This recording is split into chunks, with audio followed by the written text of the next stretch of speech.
had campaigns that said, go and get tested because you never know who you're going to, it inferred who you're going to kill off next after yourself.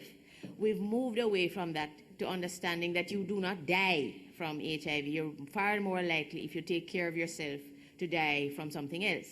And so we have a campaign now that says, pinch, leave an inch, roll, right? This is how to use a condom, because the ignorance about it, was terrible. It's still not great, but it's getting a bit better. And if we move in that direction, we move away from what I see here, which is this victim mentality, and it's the victims people who believe themselves to be victims are almost, as you look at the statistics, the preponderance of those who have and die from it.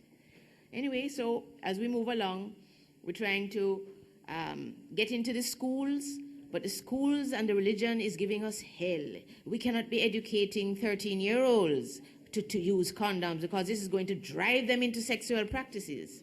This is garbage. If we continue down that road, we will really be nailing our coffins.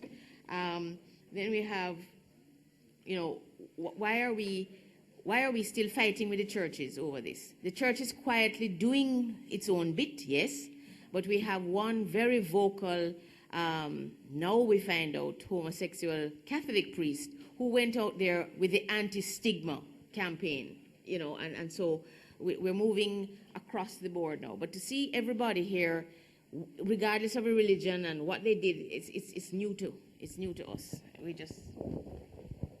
in the U.S., you have a couple of parallel educational movements.